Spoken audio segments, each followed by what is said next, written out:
कुछ भी करने से पहले थोड़ा सोचे। हिंदी कहानी।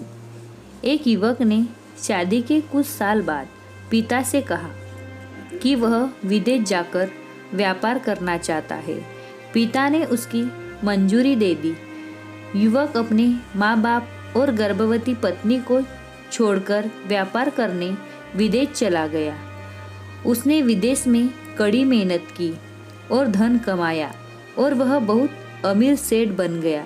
लगभग 15 वर्ष धन कमाने में बीत गए तो उसे वापस घर लौटने की इच्छा हुई। पत्नी को पत्र लिखकर उसने आने की सूचना दी और जहाज में बैठ गया। वह सेठ कुछ दिनों बाद अपने नगर पहुंचा। नगर के एक चौराहे पर ही उसने देखा कि एक व्यक्ति एक बोर्ड के साथ खड़ा था। उस बोर्ड पर उसने लिख रखा था, बेशकीमती ध्यान के सूत्र। सेठ ने उस व्यक्ति के पास जाकर पता किया तो उसने बताया कि मैं बेशकीमती ध्यान के सूत्र बेच रहा हूँ। तो सेठ बोला, ठीक है, एक सूत्र मुझे भी दे दो। वह आदमी बोला, मेरे हर ध्यान सूत्र की कीमत 100 स्वर्ण मुद्राएं है। सेठ को यह सौदा महंगा तो लगा, लेकिन उसने एक ध्यान सूत्र खरीद लिया। उस व्यक्ति ने सेठ को ध्यान का सूत्र दिया। कोई भी कार्य करने से पहले 2 मिनट रुककर सोच लेना। सेठ ने वह सूत्र अपनी डायरी में लिख लिया। सेठ को अपने घर पहुँचते पहुँचते रात हो गई। सेठ ने सोचा, इतने सालों बाद लौटा हूँ तो क्यों ना सीधे पत्नी के पास पहुंचकर उसे सरप्राइज दूँ। घर के चौकीदारों को इशारों से अंदर कुछ भी कहने से मना कर दिया और सीधे पत्नी के कमरे में गया। वहाँ का नज़ारा देखकर वह चौंक गया। उसने देखा कि उसकी पत्नी के साथ एक युवक सोया हुआ था। यह देखकर सेठ गुस्से में आग बबूला हो गया।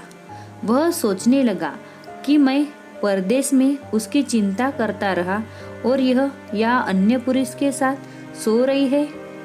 आज मैं इस दोनों को जिंदा नहीं छोड़ूंगा। वह गुस्से से अपनी तलवार निकालकर दोनों पर वार करने ही जा रहा था। इतने में उसे 100 स्वर्ण मुद्राओं के बदले जो ध्यान सूत्र खरीदा था उसकी याद आ गई। कुछ भी कार्य करने से पहले 2 मिनट सोच ले। वह 2 मिनट सोचने के लिए रुका। उसने तलवार वापस पीछे हटाई, लेकिन वो किसी बर्तन से टकरा गई। बर्तन के गिरने की आवाज़ से पत्नी की नींद खुल गई। आँख खुलने ही उसने अपने सामने अपने पति को देखा तो वह बहुत खुश हो गई और बोली, आपके बिना जीवन सूना सूना था। इंतजार में इतने वर्ष कैसे निकले यह मैं ही जानती हूँ। पत्नी ने इतना बोलकर पास सोए हुए युवक को उठाते हुए बोली, बेटा उठ जा, तेरे पिताजी आए हैं। युवक उठकर जैसे ही पिता को प्रणाम करने झुका तो माथे की पगड़ी सेठ के पैरों में गिर गई। उसके लंबे लंबे बाल बिखर गए। सेठ की पत्नी ने कहा, यह आपकी बेटी है, उसके सम्मान को कोई आँच न आए, इसलिए मैंने इसे बचपन से ही पुत्र के समान पालन पोषण और संस्कार दिए हैं। यह सुनकर सेठ की आंखों से आंसू की धारा बहने लगी। उसने पत्नी और बेटी को गले लगा लिया और सोचने लगा, यदि आज मैंने उस ध्यान सूत्र पर अमल नहीं किया होता तो आवेश में आकर कितना अनर्थ हो जाता। मेरे हाथों में मेरा ही निस्वार्थ परिवार खत्म हो जाता। दोस्तों, इस कहानी से यही शिक्षा मिलती है कि जल्दबाजी में आकर कोई निर्णय न ले, क्योंकि जब हम आवेश में होते हैं तो हमें अच्छे बुरे का ख्याल नहीं रहता है। इसीलिए गुस्सा होने की स्थिति में कोई भी निर्णय ना ले। कुछ देर रुके और दिमाग ठंडा होने दे और फिर सोचे कि क्या सही है क्या गलत है।